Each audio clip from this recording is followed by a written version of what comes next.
Imagine looking up at the night sky and, well, knowing that the stars you see aren't actually stars. Right, they're orbit-bound supercomputers processing your company's data. Exactly. Yeah. I mean, today, that is absolutely no longer science fiction. Welcome to the Deep Dive. Glad to be here. We know you're listening because you want to get smart on what's happening right now without, drowning in the endless flood of information out there.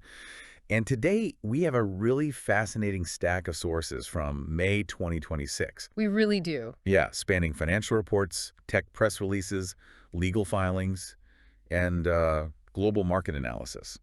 Our mission today is to track the massive ripple effects of this AI boom. It's a remarkable stack of documents, honestly, and it paints a highly physical picture. Physical? How so? Well, I mean, we are officially moving out of the theoretical phase of artificial intelligence. For a few years, the conversation was completely dominated by what the models could hypothetically do. Right, like the magic trick phase. Exactly. But now we're firmly in the infrastructure and consequences phase. We're talking about, cement, steel, silicon, and electricity. Okay, let's unpack this. Because to understand the downstream consequences, we first have to look at the raw fuel of this boom, which is the capital and the hardware. The money. The money, yeah.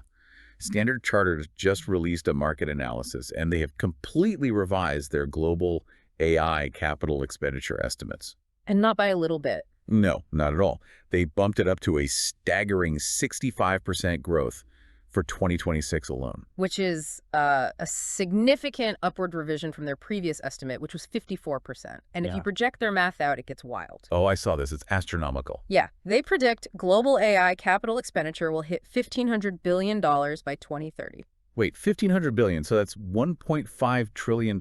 Exactly. $1.5 trillion being poured directly into the physical foundation of AI over just the next few years. And you can see exactly where that money is landing when you open AMD's Q1 2026 earnings report. I mean, they absolutely destroyed Wall Street's expectations. He really did. They posted $10.3 billion in revenue. But the detail that really stops you in your tracks is their data center segment alone, which hit $5.8 billion. That is a 57% jump year over year. Yeah, it's like a modern gold rush. Yeah. But instead of pickaxes, companies are just buying server racks. Right. And their profit margins tell an even bigger story. AMD's non-GAAP gross margin leaped to 55%. Okay, let me stop you there for a second because financial jargon can get dense pretty quickly. Sure. For a hardware company actually building physical things, what does a non-GAAP gross margin actually tell us? Like, why should you or I care about that? It's a really great question. Basically, it strips out all the one-time accounting noise. Like what? Like tax adjustments or, acquisition costs. And it shows you the pure profitability of building a chip versus selling it. So hitting 55% happens when a company actively shifts away from volatile, low-margin consumer electronics. Like basic laptop chip. Exactly, like laptop chips. And they lean entirely into highly profitable enterprise solutions. The hyperscalers. Those massive cloud providers, right? Like AWS, Azure, Google Cloud. Yes, those guys. They are buying up AMD's EPYC CPUs and their Instinct GPUs as fast as the fabrication plants can churn them out. I mean, AMD's CEO, Lisa Su, literally called the demand sky high.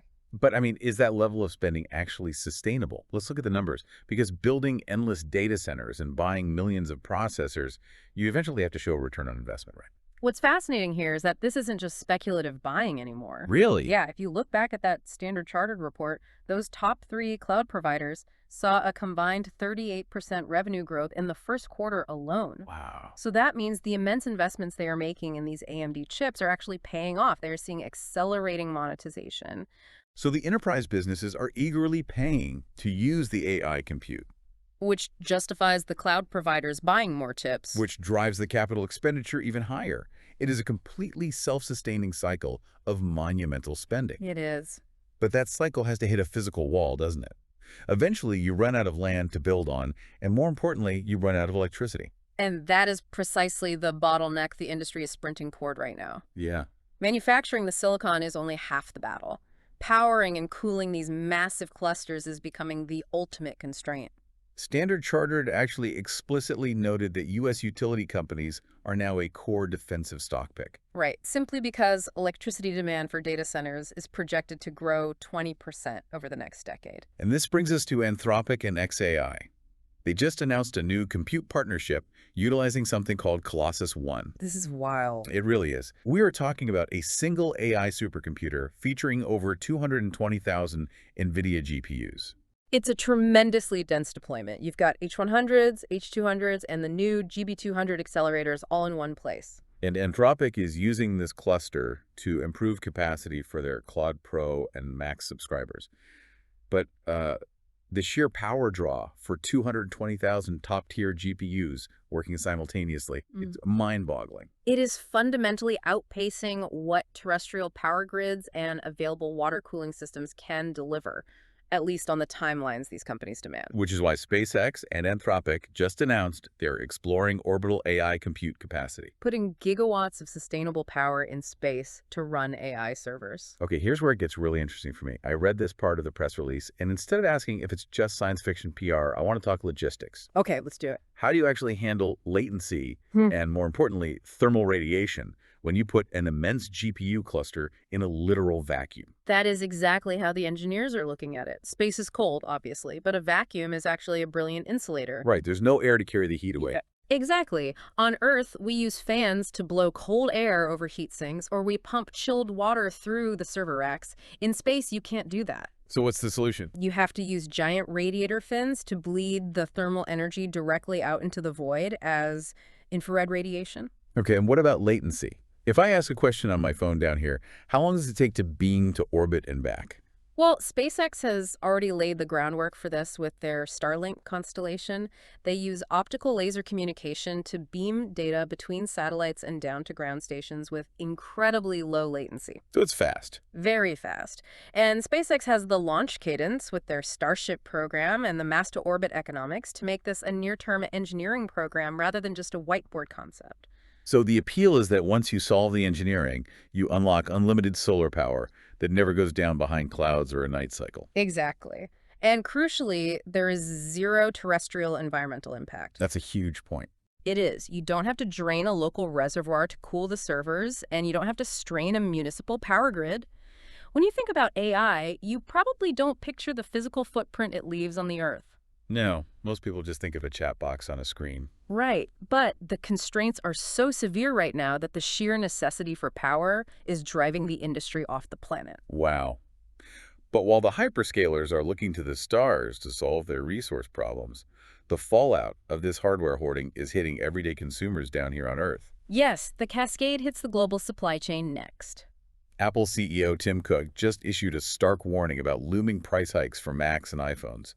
He is blaming an AI-driven memory crisis that industry insiders have dubbed RAMmageddon. It's a very fitting title, honestly. Yeah. Memory manufacturers like Samsung and SK Hynix, they operate massive fabrication plants, but those plants have a fixed maximum capacity. You can't just build a new one overnight. Exactly. Retooling a clean room takes years. So they are making a highly calculated choice. Right now, they are prioritizing high-margin server DRAM and NAND flash. The specific memory needed for those giant AI data centers. Yes, over the standard consumer memory used in everyday laptops and smartphones. Okay, so it's like a massive corporate bakery moving into town and buying up 90% of the flour. Sure, yeah. Suddenly, the local pizza shop, which is Apple in this scenario, has to double its prices or just stop selling pizza altogether. That is a perfect way to look at it, and we are already seeing the real-world impact. We are. Apple's base Mac Mini is currently listed as unavailable on their store. Unavailable. Completely. And they have entirely halted sales of high-RAM Mac Studio configurations. According to a JP Morgan estimate, cited by the Financial Times, the memory components could jump from making up about 10% of an iPhone's manufacturing cost To what? to a staggering 45% by next year. 45%. Yeah. That completely wrecks the margin on a consumer device. It really does. And reportedly, Samsung and SK Hynix proposed doubling the price of DRAM supplied to Apple, and Apple essentially had to just accept it. Wow. So what does this all mean for someone like Tim Cook? It represents a historic shift in semiconductor power dynamics. I mean, Tim Cook built his entire career on being the undisputed king of supply chain management. Right. Apple is used to dictating pricing terms to suppliers because of their sheer volume. But now Now even Apple has to wait in line behind AI server demands. That's crazy to think about. The profit margin Apple relies on is under severe threat, which means that cost is almost certainly going to be passed on to you, the consumer. But if companies are suddenly forced to pay a 45% premium just for memory components, they have to find operational efficiencies elsewhere to maintain their bottom line, right? Do. Which brings us to the human cost of this structural shift. The corporate operating model is undergoing a profound transformation right now. Look at Cloudflare. They just announced they're cutting about 20% of their workforce. That is over 1,100 jobs globally. It's a massive cut. It is. But the detail that jumps out is why they are doing it. It is not because they are losing money. No, in fact, they beat their Q1 revenue estimates, bringing in nearly $640 million. Right, so this is not a traditional layoff driven by economic distress or poor performance. Not at all. Cloudflare's CEO, Matthew Prince, explicitly stated that this is a transition to an agentic AI-first operating model. Agentic AI first. Yes.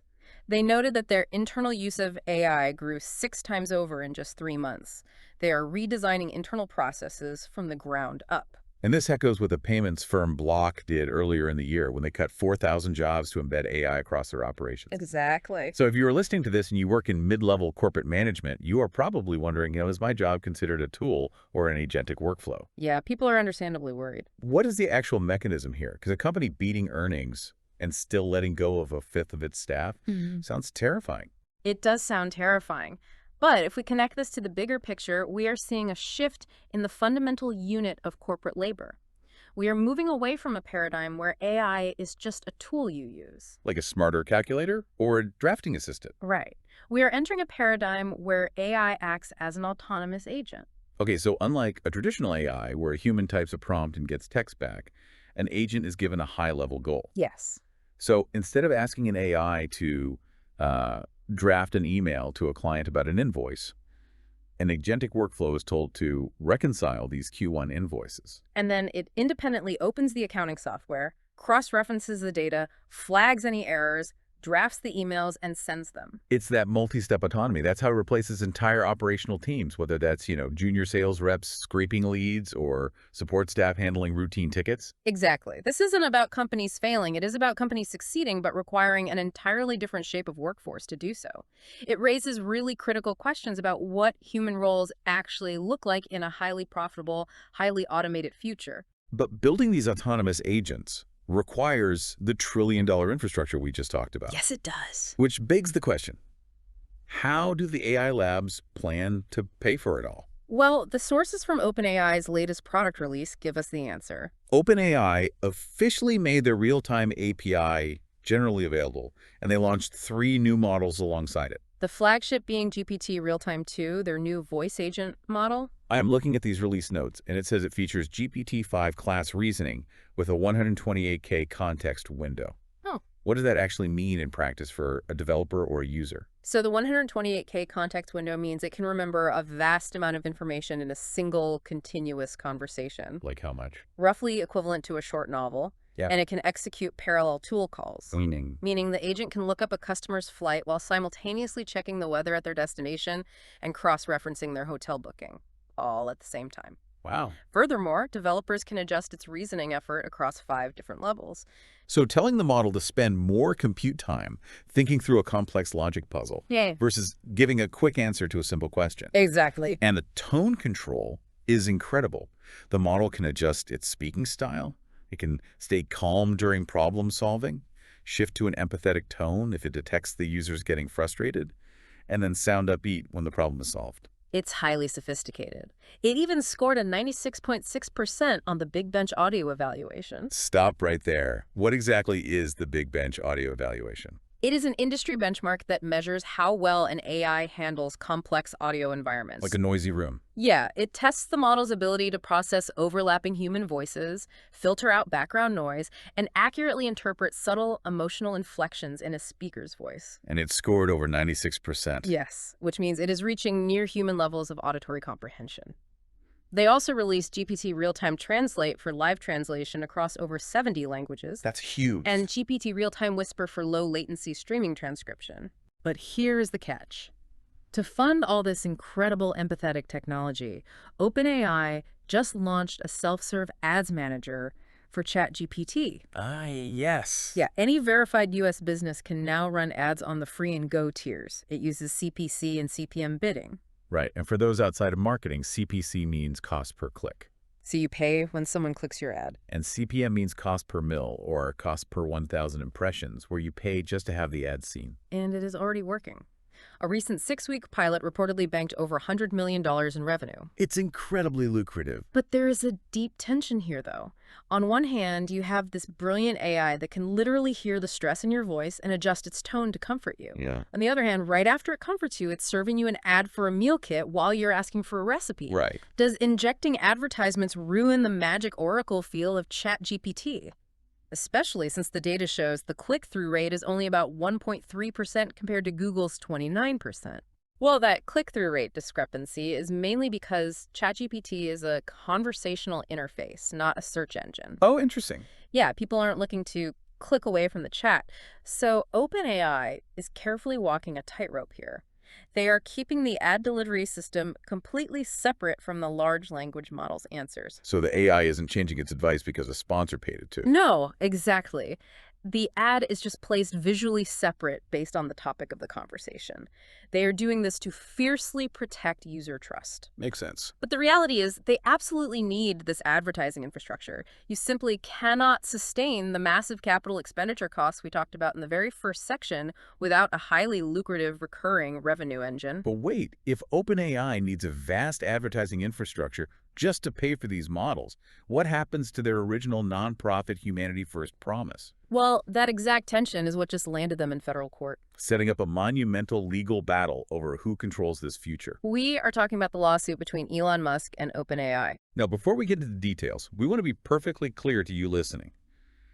We are absolutely not taking a side here between Musk or OpenAI. No, not at all. We are simply examining the structural facts and arguments of this case exactly as they are laid out in the legal filings provided in our sources. And those facts are fascinating. This case is heading to federal court, and heavyweights like Microsoft CEO Satya Nadella and OpenAI's Sam Altman are both expected to testify. The core dispute really centers on a fundamental question. Yeah. Did OpenAI abandon its original nonprofit public interest mission after taking billions of dollars from Microsoft? Right. Musk, who was an original co-founder, claims that $38 million of his early donations were redirected to build what is now an $850 billion commercial giant. Microsoft's involvement is the absolute pivot point of the case, isn't it? It is. Microsoft invested around $13 billion into OpenAI over the years. According to court disclosures, that investment is now reportedly worth $228 billion. The scale is just hard to comprehend. It's massive. And we are looking at internal emails from 2018 where Nadella and Microsoft's Chief Technology Officer, Kevin Scott, were actually doubting the commercial value of partnering with OpenAI. Yeah, they weren't sure about it.